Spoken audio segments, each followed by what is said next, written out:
मेरा भारत महान। जय श्री राम। दुनिया में एक साथ कहीं करोड़ों लोग इकट्ठे होते हैं तो वो भारत का कुंभ मेला है। बताया जा रहा है कि इस बार 45 करोड़ श्रद्धालु महाकुंभ के लिए प्रयागराज पहुंचेंगे। करोड़ों लोग मां गंगा में डुबकी लगाएंगे। इस बार मां गंगा में डुबकी लगाने का मौका 144 साल बाद आ रहा है। इसलिए इस बार बड़ी संख्या में विदेशी भी प्रयागराज पहुंचे हैं। रूस, America, Britain, Germany, Israel, south Africa, Spain समेत कई देशों से आए श्रद्धालु डुबकी लगा रहे हैं। इन विदेशियों ने महाकुंभ में आते ही जय श्री राम के नारे लगा दिए। किसी ने भारत माता की जय बोलना शुरू कर दिया। गंगा नदी में कदम रखते ही ये विदेशी भावुक हो गए। इन सब की बातें आपको सुनवाएंगे, लेकिन पहले थोड़ा सा महाकुंभ के बारे में भी जान लीजिए। कुंभ कई तरह के होते हैं। एक कुंभ मेला हर 3 साल में लगता है, जो हरिद्वार, प्रयागराज, नासिक और उज्जैन में लगता है। फिर आता है अर्ध कुंभ, जो हर 6 साल में लगता है।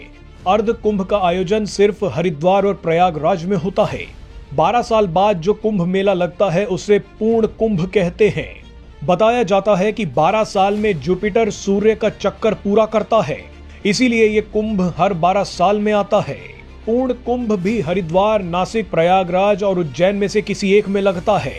और आखिर में आता है सबसे बड़ा महाकुंभ मेला, जो 12 साल की 12 साइकिल्स यानी 12 पूर्ण कुंभ के बाद 144 साल बाद आता है। महाकुंभ का आयोजन सिर्फ प्रयागराज में होता है। जाहिर सी बात है कि एक इंसान के जीवन में ऐसा मौका सिर्फ एक बार ही आता है, इसीलिए करोड़ों लोग प्रयागराज पहुंच रहे हैं। महाकुंभ में मां गंगा की डुबकी लगाने से मोक्ष की प्राप्ति होती है। ऐसे में हजारों विदेशी भी डुबकी लगा रहे हैं। डुबकी लगाने के बाद इन विदेशियों ने महाकुंभ के बारे में जो कहा वो आपको हैरान कर देगा। आइए एक एक करके आपको सबके बयान सुनवाते हैं।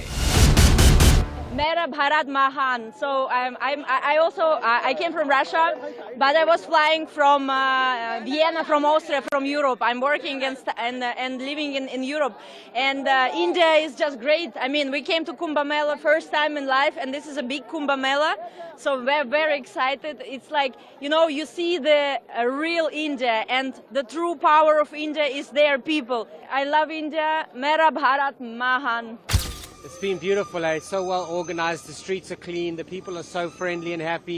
Thousands and thousands of pilgrimage people just enjoying the beauty of the Kumbh Mela. We practice our Sanatana Dharma. We teach it. We spread it in the West. I practice yoga and I search for moksha. First time in India, I go Varanasi, then I come here. The water is cold, but the heart is warm. Jai Shri Ram.